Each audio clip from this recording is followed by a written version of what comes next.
Hello and welcome to another modelling video. This is Alan from the Makona Man at YouTube with another model video.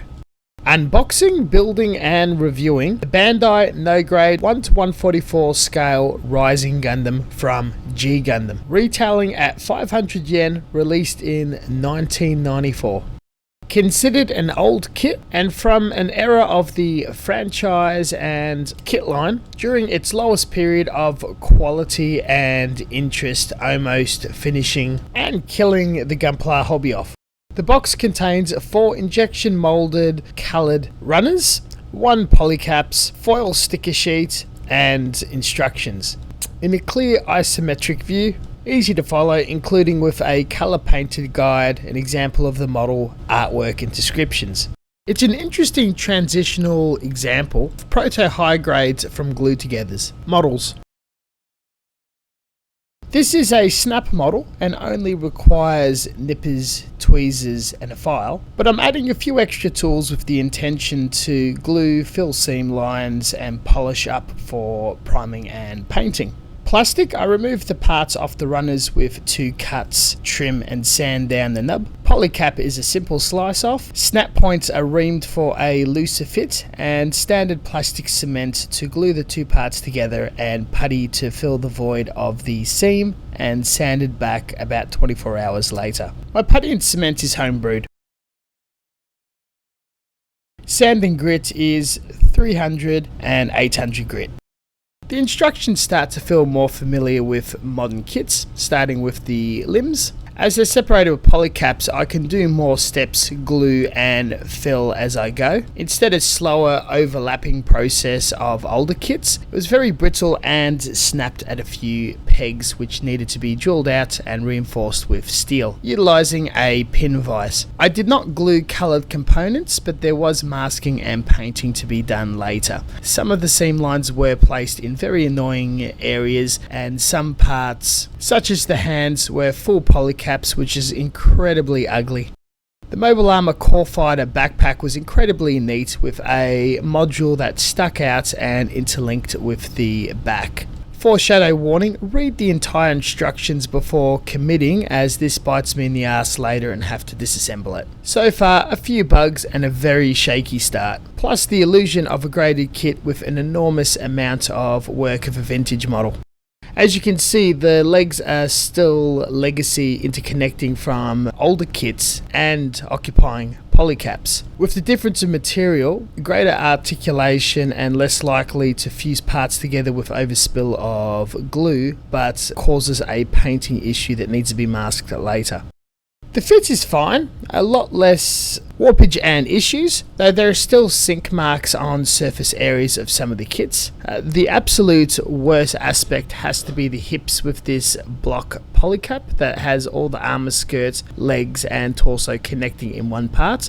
That would hand grenade and fall apart very frequently, which being the center point that holds everything together. Overall, not a particularly difficult model to build, incredibly ugly snap fit together. The scale is very dubious, but the only commonly known representation of this mobile suit.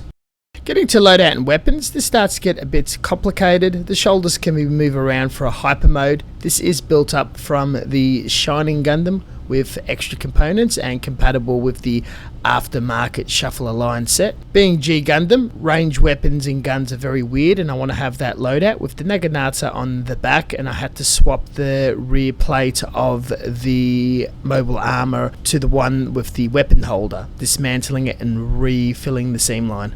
Once complete and okay-ish, everything was dismantled, put onto pegs and prepared for painting and priming. The face overall is probably the biggest crime, but there are some really neat aspects to it. Feels very Aoshima-ish. I can't recommend acquiring it unless you're really up for it. The aftermarket availability is at a very premium price due to its availability and rarity. My involvement, build and interaction with it has been a lot of fun and exploratory experience. I'll be painting this model in automotive lacquer grade paint via a airbrush with a hobby grade compressor, thinning it with automotive lac thinner at a very watery viscosity at a low PSI at around 11 to 15. It's a very budget conscious setup and medium. I like lacquer as it's the most easiest to use and reduce, with good pigment, adhesion and scratch wear masking resistance. Paint sourced at an automotive shop at sample amounts, airbrush compressors and equipment online via eBay, Amazon, AliExpress. Parts are pre-planned and organised in colour groups. White is gently misted on wet without being orange peely or sandy, and built up till the colour changes. I'm able to inspect the part if seams or issues are a problem and need to be reputtied or sanded. Each cluster of colours had 3 shades selected, would be base coated or pre-shaded in lower light areas, followed by a base coat and pickup in a mid colour, with highlights and raised areas touched up with the lightest colour. This would strategically be done in mind of the orientation of the parts and where lights would hit and cascade down, creating natural shadows and adding definition. This would be enhanced with a thinned down panel line wash being sludged all over it to flow into panels and detail, creating sharp outlines.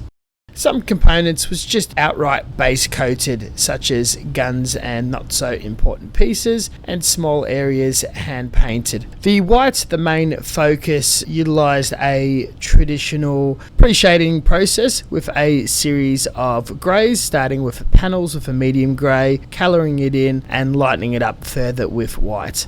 It's very small, so we used a fine tipped brush, especially the face, and picked up the antenna, eyes, the chin to the best of our ability, and any other component like red trimming. For a little light fun, the blade of the weapon and the energy crystal in the middle of the chest was picked up with a glittery nail polish to sparkle a bit.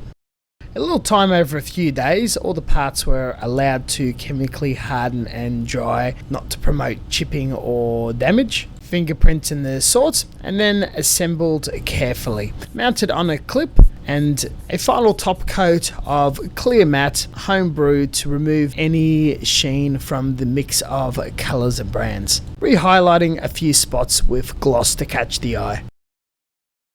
Gunpla was introduced to the West and the US market around the mid-2000s. After a while, this hit a crash and they were all liquidated, very cheap, flooding the market. A similar instance happened in the early 2010s, and generally a very large proportion of the catalogue was always accessible and can be bought in stores, overseas or eBay affordably. I picked up this model back then around under $10. Seeing my friends build G-Wing Victory Gundam kits, I was very anxious and confronted in my ability to polish it up like the box art and professional examples, or even better, and didn't even feel that my skills were good enough to polish a more modern or better kit. I would collect models whenever they were on sale, and in the current time now and Bandai policy of releasing kits and pricing, it is an interesting time for these to be built and showcase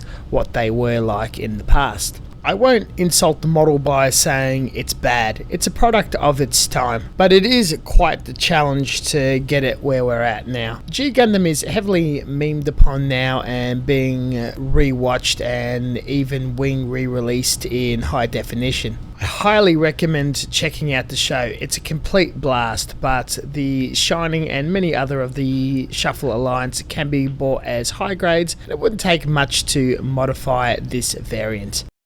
But hey, I can't stop you. If you like this variant, reach out and see what you can find in eBay and the scalper market. I'm very pleased with this outcome and we'll be building more vintage and middle era kits. Thank you very much for watching, and as always, until next time, stay tuned for further content. We'll catch you guys next time. If you really enjoyed this, please feel inclined to leave a comment or a like. It does reward me for my efforts.